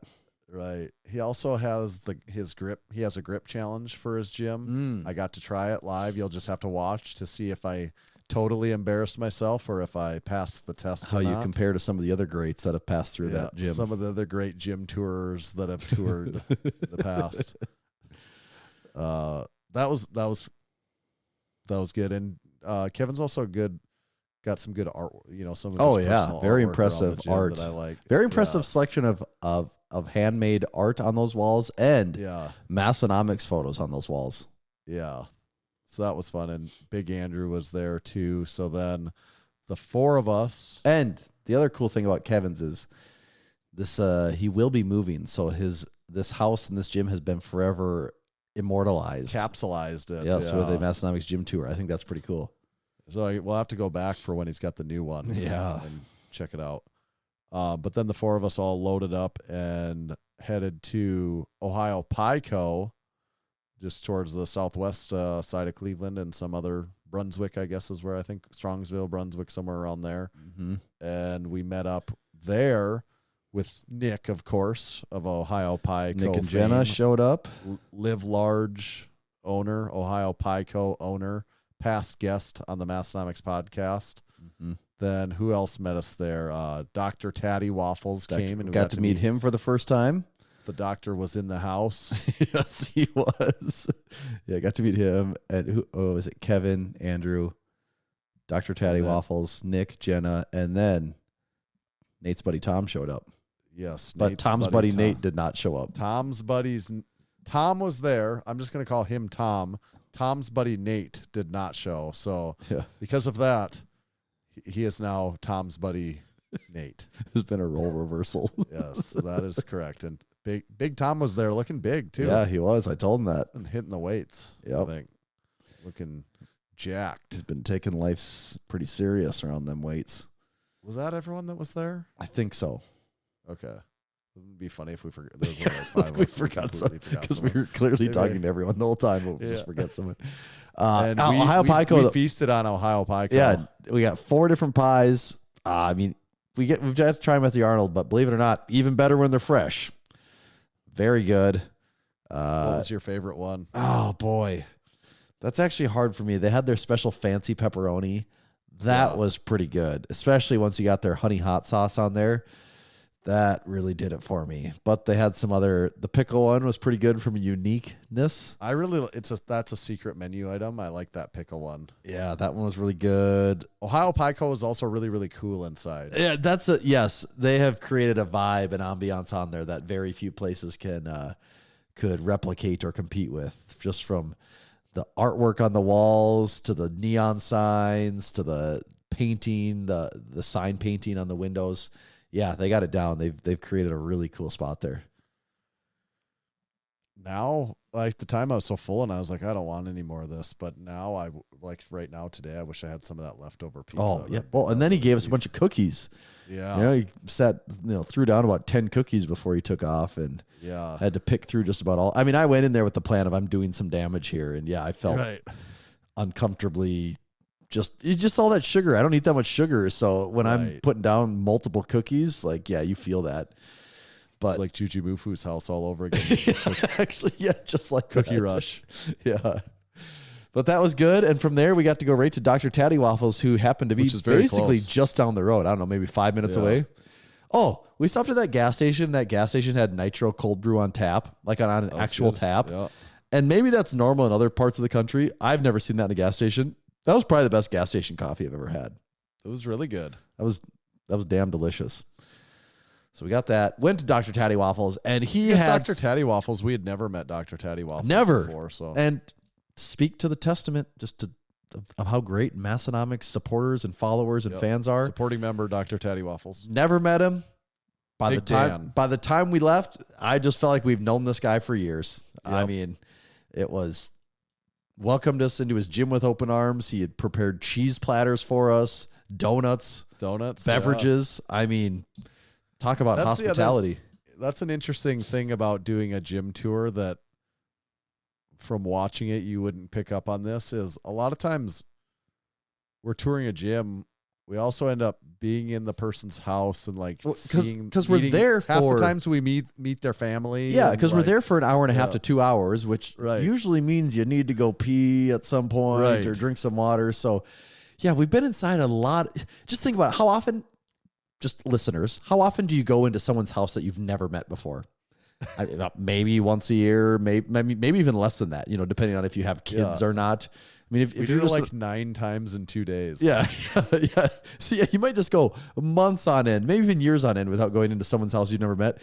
Yeah. We do it 9 times in 2 days. And most of these people we have met, but never been in their house. And 9 of them in 2 days. It's not something you typically experience in life. No, it is funny. Dr. Taddy Waffles, not to give it all away again, you'll see it when his gym tour comes out, but very cool home garage gym. And there's a theme of his garage gym with Voltra, Beyond Power Voltras. Yes. That is quite crazy. Not crazy. It's just really cool. And a lot of ingenuity into there's a lot, even not even just the Power Voltra, but a couple of other things he did just in terms of ingenuity is really, really cool. Mm-hmm. I think. Yeah. We were very impressed with that one. Yeah. And then then we were done in the land and we headed back to our real motherland, which is Columbus. The bus. Yeah. We had been in Ohio all day and a half here, and we still haven't been in Columbus. Let's get to Columbus. Yeah. It's good. And when we drove by the convention center, we were both just like cringing on the inside there. Yeah, it's only been 2 months. Don't put me back. Yeah, it felt so weird being there at this time of year too, where I'm like, it's not the Arnold. It was so weird though, because we came in the same direction that we go when we down the same from our hotel. We go down the same section of interstate. There's the same exits. The same. I mean, you see it all. It's like, no, I'm not ready to go back yet. Yeah. But then we went to Big Hogan's home gym, and Nicole was there too. I actually shot some videos with them for their Instagram and their stuff that they're making. So that was fun. And then we did the home gym tour there with him, and his is a one stall garage. He's got a lot of really cool strongman equipment and kind of the way that he stores everything in there. Yeah. It's actually surprising how much stuff he has, but then also paradoxically how much space it feels like. Yeah, that's what he has an incredibly efficient usage of space because he manages to have a lot of stuff. And actually out of everyone we went to, I think he had the most, he might have had the most strongman stuff out of any home gym we've gone to so far. He might have. Just a good variety. Yeah, just a good variety of items, and still manages, like you were saying, to have a decent amount of open floor space. That's that's always tough in a home gym because you got to have self-restraint to not just pack all the empty spaces. And he has managed to keep some floor space to work with. Yeah. Did that wrap up our Well, second day we of the also triplet? got to partake in the latest grip challenge, sweeping the nation. Oh, the Orange Crush Grip Challenge at Big Hogan's. That's right. I got to kind of do 2 gym grip challenges over the gym tour. Yeah, So explain what the Orange Crush Grip Challenge is. the Orange Crush is you take the orange Fat grip. fat grips, which is the largest one. You attach it to a rep Pepin dumbbell, and you just see how heavy a one you can grip, and you let it ride. And Grip it Hogan and said rip it. the previous world record set by him was 60 pounds.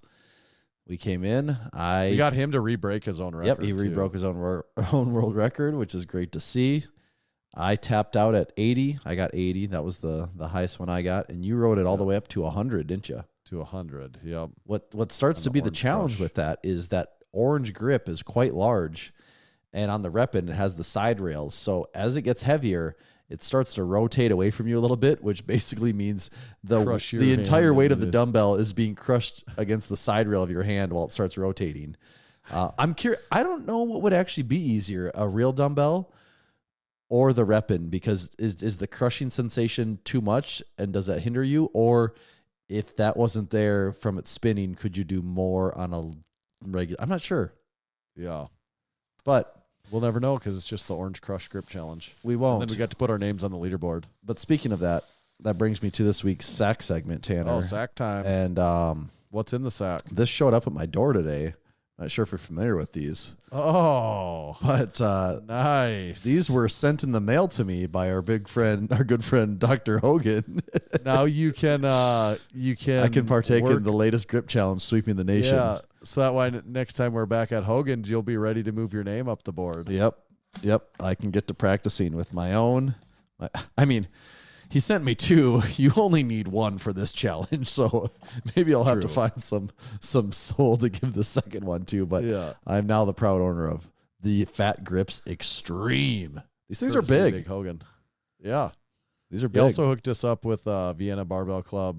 Oh, t-shirts yeah. When we were there. Yep. And everyone gave us sticker. I mean, we got a lot of Yeah. stickers, and Yeah. actually pretty much everyone we went to, we left with something, whether that was stickers, food, Right. shirts. Kurt gave us hot sauce. Hot Andrew gave us sauce, yep. cans and Yep, there was, cans, beverages. Yeah, everywhere we went, people had something to send us on our way with. We were well cared for on the trip. Yep. Then we left Hogan's, made our way to the far west side of Columbus because the next day we had to be in London, Ohio. And before bed, we went and stopped and got Chipotle because it was right by the hotel. And I don't know, eating a Chipotle burrito at like 11 o'clock and trying to go right to bed, maybe not the best move. That was by far my worst night of sleep. That was the worst night of sleep I've had on a Massenomics trip in a while. And usually we're not having great sleep because you're just thinking about so many things. You know, did you do this right? Did this go right? What's going to happen the next day? You know, just playing through all these scenarios in your brain because we have a lot of Right. time and effort and money wrapped up into this, and you want it to be perfect. But lately, I actually have been sleeping pretty good on these trips. That was not a good night of sleep for me. Me either. I almost didn't even sleep that night. I don't know why. I was so Kind of tired how and I felt. I'm Yeah. not really sure that I slept much at all, Yeah. actually. Yeah, I heard you rolling around a few times, and I heard you turning the sound machine on. I'm like, Yeah. him too. Yeah. Yeah. I was, and then I'm like, am I cold or hot or both at the same time? Yep, exactly. It's kind of how I felt. I don't think it helps though when you just eat all that garbage. Like Right. just having, I shouldn't say garbage, but just I don't normally crush pizza and cookies and donuts and then Chipotle and then also drink caffeine all day long. I don't normally do That's that actually in a part of typical it, day. too. Yeah, I was, we had to have that afternoon nitro cold brew because Mm-hmm. I'm like, I got to do something to make sure, when you're doing a home gym tour, you can't be like falling asleep. No, or low. There's a on- little low bit of on a energy. personality. I mean, when we're on camera, we are ourselves. Mhm. I would say pretty much 100%, but it's also just like maybe a little bit more exciting You version gotta be of snappy. ourselves. You gotta pay hopefully. attention what's going on. You gotta be ready to go. Like sometimes you're like, you almost got to just like shake it out or get going, get ready. Yeah. It's also funny. We record all of our tours in one take, and we usually brief people on that. Yeah. But whose was it then? Dr. Tattyoff was like, okay, just so you know, we give everyone the speech. Like, once we get going, we just roll with it. It doesn't matter if we say something dumb, whatever. I mean, if it's really bad, we'll cut it out, whatever. But for the most part, I mean, it's just you go and whatever happens, happens. And so he's like, all right, yeah, sounds good. And I kind of I'll stand in front. I usually give Tanner the little nod, and I kind of do a little walk into him with the camera. Yeah. And I can't even remember. I give you the nod. I walk in and, what's up? I mess up like the second word I said. I go, stop. Which I don't know if we've ever done that. No, I usually don't mess up like the second. Yeah. I mess things up throughout the recording, but it's usually you don't want to mess up the first couple words. Right, it's less than ideal. Looks funny, and you're like, no, we can't mess up that fast. Yeah, so we had to reset that one, which is the first time, but that was the time to do it. Right. But then our final day of the trip, waking up Monday, heading to Elite FTS compound in the S4 compound in London. Of course, raining again. Natural. It is, having been there before, it is kind of a little different. It's like, no, actually, we know how to get to this little hidden place. You know what to look for. You know what you're doing. It's way less nervous. I was nervous the first time. I was very nervous the first time, and this one, I'm not going to say like I wasn't nervous at all, but it kind of just excited. It was more of an excitement. Like, oh yeah, we've done this before. We know what's going to go on. It was more like I think if anything, it was the excitement of what is he going to talk to about us this time? Like, what are we going to cover? Right. But before we did that, we did a gym tour. Right. And also when we walk in, it's got the screen when you come in the building, like to the receptionist area. It's got the thing like welcome Tanner and Tommy of Massenomics, and got like our pictures on the thing. And that is pretty cool. It is. It's a cool way to welcome people, having them on screen there. Yeah. So we went in, and you're kind of hanging out in the gym for 5 or 10 minutes, and then Dave just pops out of some corner. That's how it always goes. You're standing there. He just like material comes out of some back door laying under a monolift the whole time. He's like, all right. He's got a trap door under one of the monoliths. Yeah. Heard the sound of a spider bar banging around, and it awakens him. But he popped out, and I don't know, within 10 minutes we were recording the home gym tour, or the Elite FTS gym tour. And I gotta say, I don't follow every piece of content Dave does, but I feel like you kind of get a different side of Dave in our gym tour that you don't typically see. Well, I'm telling you, it's a good gym tour. I think like there was a very comfortable walking around. Oh, it was. And I don't know if for sure from a technical standpoint and just from a plan, we couldn't have done this one the last time because we didn't know what we were doing. Right. But to me, this just is kind of the culmination of what we've been able to achieve with these gym tours so far, of knowing the right people, knowing how to film them, knowing how to pace these things, keeping it entertaining. I mean, you could argue that Dave's borderline gets closer to a podcast than most because he's telling stories. The stories which he makes makes it in. awesome. And Elite FTS is too big to go over every piece of equipment. I mean, it would be a 7-hour gym tour. But as that's far actually part of what we know about having done so many gym tours. Mm-hmm. When we walk into a space, we start thinking like, okay, are we going to talk about everything? Right. Like, how detailed are we going to go here? Because we want the gym tour to be at least 20 minutes. We don't want it to be 5 hours.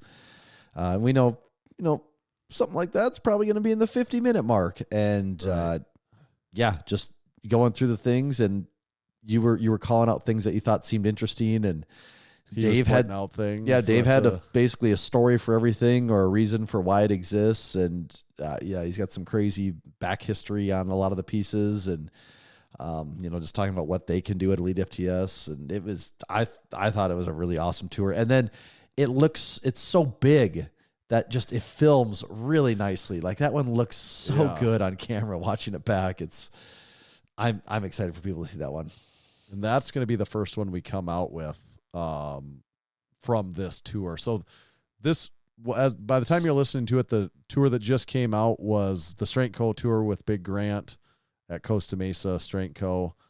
And I'm I actually still got to watch that one, and that one's been long enough ago that I'm like, this will be a little fresh to me. Mm-hmm.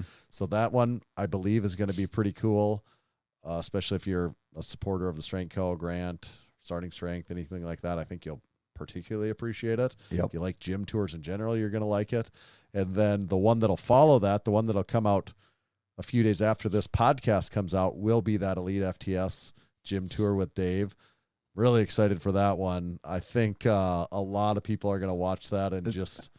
If you're a fan of anything, Dave Tate, Westside, Elite FTS, home gyms, if you're a fan of any of those... Gym equipment. Like, cause the stories on gym equipment and... Yeah, it's such a good... it does have some things that remind me of the Donnie Thompson one to a certain extent, Right. And there are some parallels between the guys, but it's a really good gym tour. It's really good. People need to watch that one. I'm sure he's got it. We actually talked to him about it, that he's done some other gym tours before with some other people. And I can't imagine there's anything better on that Elite FTS gym than what we did with him. I agree.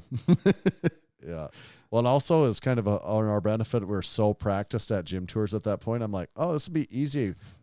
We just did 8 of them in the last 24 hours. We've done damn near pretty good at 8 hours of gym tours in the last. Yes. Really got the formula down quite well right now. Once we finished the tour at Elite FTS, did we take like a 10-minute piss break? I don't even know if it was that long. We like peed and sat at the podcast table and basically put the headphones on and started talking.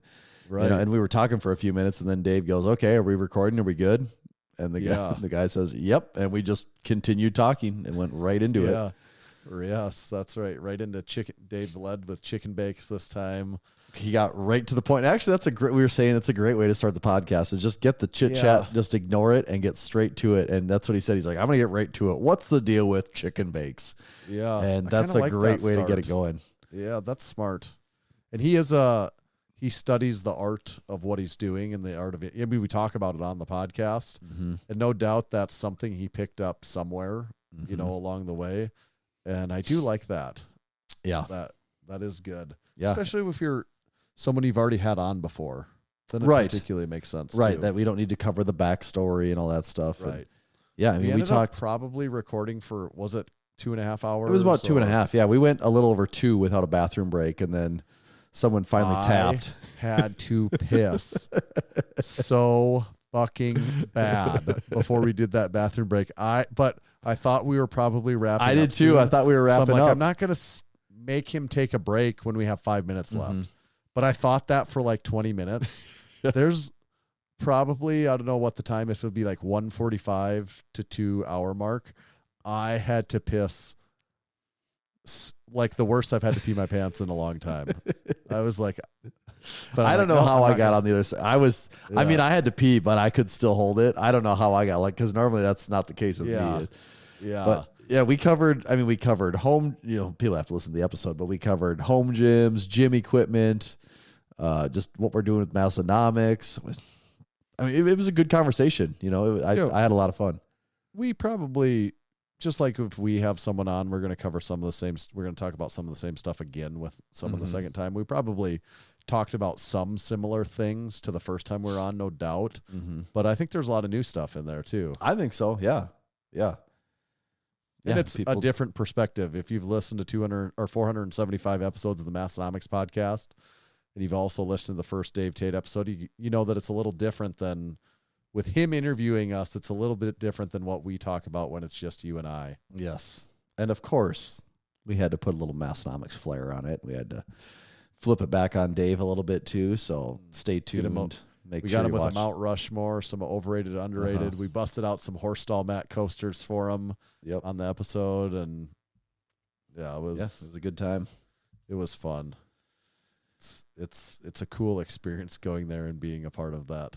And we had thought, yes, it absolutely is. And I think we kind of said, going there once seemed kind of crazy, and definitely didn't ever think 2 would be. I thought for sure, the first time we did that one, I was like, whew, knocked that one off the bucket list. Pretty sweet. Glad we could, I didn't really ever think we'd go back a second time someday. Right.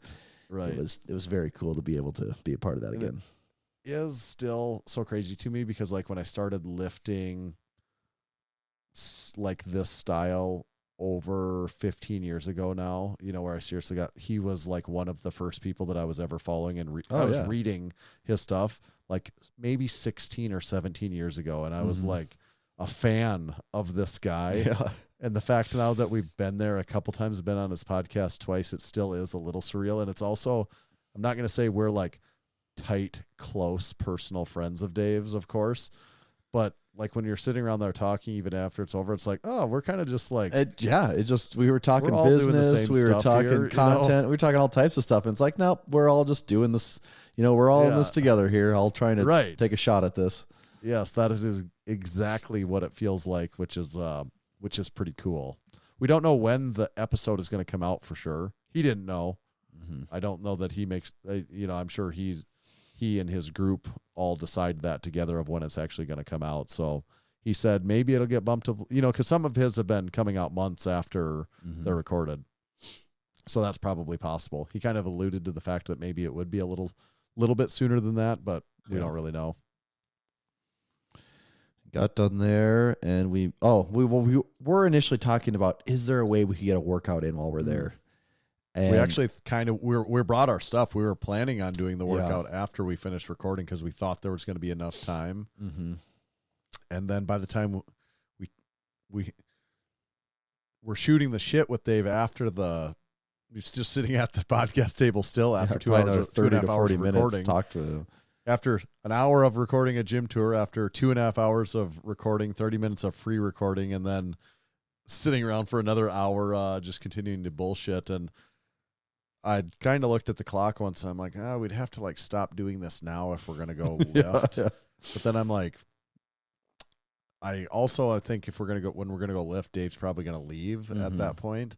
I'm like, if we're here, I think there's more value in sitting around bullshitting with Dave than there is, getting him on the road. And so that we didn't get to lift, but it was instead we got to hang out with Dave and bullshit, which that was pretty sweet. Yeah, very cool. Got done there and headed to Dayton. Of course, it was raining the whole way again. For some reason, got stuck on the road for like 40 minutes because there was like an accident or something. I don't know. We're not doing a good job directing If our traffic. timeline would have been tighter, we would have never made it to the airport on time. Yeah, I mean, it was like the middle of the country. There was nothing going on some random road. There was a line of cars like 5 miles long. It went forever, but we did make it to the airport, and from there the only downside was there was kind of the whole trip, the travel was, we had somewhat of a long layover in Chicago, like 3-ish hours. Yeah. Oh, also, we got to say, we were both, I've done this several times, and it always shocks me, is a lot of times when you fly into Chicago, they take you directly over downtown. Yeah. And it is just impressive, the size of Chicago. Yeah. I mean, we had a really good view this time. Yeah, it was a clear day, really good view. Man, just the skyline and whatever how close it is to the water. Yeah, whatever their park is. And I mean, if you didn't know any better, you'd be like, "Oh, this city's on the ocean. I'm on the ocean here." Right. And it's so cool. And that's in our part of the Midwest. And it's so vast. It just goes for. Oh, I took a picture when we were leaving at night then, and it's unlimited as far as you can see. Just city lights. It goes. Yeah. And the entire time the plane's going, it's just going and going and going and going. And you're still over the city, Chicago isn't a city you hear a whole lot about in our part of the country because it's, I think, like 12 hours away. Right. But yeah, Chicago, pretty impressive. The Big Apple. Yes. The city that never sleeps. The Windy City. That's actually what it is, isn't it? I think so. Yeah. I like it better when we use fake ones, wrong ones. Yeah. Last thing, we had a macaroni grill in the airport in Chicago. Mm-hmm. Got back to Crew Falls at almost 11 p.m. And then I hopped in the Ford Freestyle for the 3-hour trek back to western northeast South Dakota. Got inside my house a little before 2 a.m. It's too late. Got a quick nap in before getting up Tuesday morning, the following morning at 6 a.m. to get the kids ready to school and go to work. It's almost too easy. Yeah, Don't want to sleep too much. You get all groggy. Got a 4-hour nap after several nights of 4-hour naps. I piled one more 4-hour nap, and then You got a good thing going. Why ruin it? Yeah, and then back to work. It's been trying to play catch up ever since. This week has been tough. It's been And in case people don't know, the Massenomics wheel never stops turning. You just got to get right back at it. We got editing the videos. Second we get home, it's like, oh shit, we got a lot of stuff to get ready. Editing videos, ordering merch, getting merch designs ready. I mean, it's just talking about the meat, some things. It's just nonstop. It really is not. It's like, man, we've been gone for a few days. We got to catch up on. We got stuff to take care of. Well, and that's also. I mean, it was over the weekend. Yeah, it's like getting orders when. Yeah, it was over the weekend, and then getting packed, we missed Monday, but there still is just. You need to spend damn near 4 hours just getting caught up on everything, and even then, you're not caught up on everything, but you're caught up on the most urgent items, and then it's like, okay, I guess I'll get caught up on the rest as the week goes by, but. Yeah, it's getting tougher and tougher as the months go by to do these things. The positive of all that, we're busy because Massenomics is going well. So, the opposite would be worse. That's right. If we didn't have anything going on. Exactly. It's a good problem to have. Anything else on the trip, or is that wrapped up? So the synopsis was 3 days, 4 flights, 730 miles. I saw on the odometer of the car rental. We drove 730 miles. Just a smooth 730 and what were we driving 8 again? gym tours and 9 videos total. Yeah. That for our YouTube channel. So we're going to have 2.5 months of content coming out, and every one of the videos good. Like seriously, all bangers. All of the videos are good. Mm-hmm. We don't know the exact order of each one where it's going to be, but they're all coming. So one a week, every week. Yeah. And speaking of things going on in the world of Massenomics, this episode comes out on the 11th and 12th of May. On the 17th of May, actually speaking of sponsors of the Massenomics podcast, this episode is brought to you by our friends at Build Fast Formula. Check out their supplements at buildfastformula.com. That's where you can shop all of their formulas, like their Vaso Blitz, their Full Blitz. Vaso Blitz is the dual nitric oxide support, no pre-workout, or no caffeinated pre-workout, and then the Full Blitz is the fully loaded caffeinated one. You can do a scoop of each together as a little mix and match combo that we like to do. Also, their 80-20 protein powder, everything else they got. And now, on May 17th at Build Fast Formula headquarters in Watertown, South Dakota, they're hosting a Lift Hard, Live Easy Classic pre-meet lifting event. So that'll be the Saturday after this episode comes out, or, it'll be 1, 2, 3, 4, 5 days after this comes out. So if you're a Massenomics crew supporting member and you're however far away you want to travel, honestly, you can come from 10 hours away if you want to. That Saturday, that day, we're going to meet up there. We're all going to lift together in their training, their gym. We've actually got a gym tour of that gym already. So if you're wondering what it's like there before you want to come, check it out on the Massenomics page. Gonna get totally crazy. Yeah, come lift with us. Come slam some Full Blitz pre-workout, and then get in a sweet lift with. Some people were RSVPing and today saying that they're planning on being there. So nice. I think there's going to be a pretty fun group that's going to be able to make it. So we'd like to have you there too if you want to get in on the action. Just another perk of being sponsored by Build Fast Formula, but also a perk of being a Massenomics supporting member. Yeah, Perk City. Perk City, population U. Thanks, Build Fast Formula. This episode is also brought to you by Barefoot Shoes. If you go to barefoot.store, you can check out our favorite Barefoot shoes. They got a lot of great options ranging from low tops to high tops to boots to even some slippers, and also slippers for the kids too. A lot of things to pick from. If you're curious where a good place to start is, lately our personal favorites have been the Ursus low top with a canvas upper, black canvas upper, gum sole, minimal, clean, works with everything out on the town, in the gym. It's a great option. Can't go wrong there. If you need something a little different, they have the Ursus Gen 2, which is the same great Ursus upper, but it has a little bit more of that, just slightly more of that sneaker outsole to it. So it's kind of an in-betweener between a regular sneaker and the full-on barefoot shoes. And if you need a boot, they got the Bruin boot options as well. So great for any conditions if you need some of that. When you're at barefoot.store, make sure you use code Massenomics and you can save 10% on your next order. Thank you, Barefoot Shoes. Thank you, Barefoot.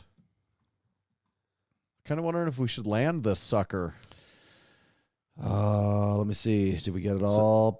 Save something for 476. Yep. Bring it on home.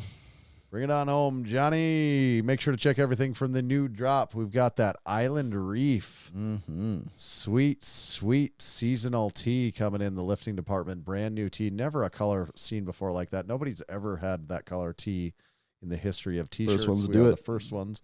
We got special dye pigments right off the islands and the reefs to make that. The black Massenomics slides in limited quantities and limited sizes. Those will sell fast. If there is anything left available by the time you're hearing it, please check it out. The Massenomics Shaker Cup. Never had a Shaker Cup before. Out of all the Shaker Cups in the world, it's definitely one of them. And then the Silly Goose Barbell Club flag for your gym, your bedroom, your bathroom, wherever you want a right-sized Silly Goose Barbell Club flag. We got one for you now. Tommy, where do they find you at? Find me at Tomahawk_D. You can follow me at Tanner_Baird. Just make sure to follow Massenomics at Massenomics. See you.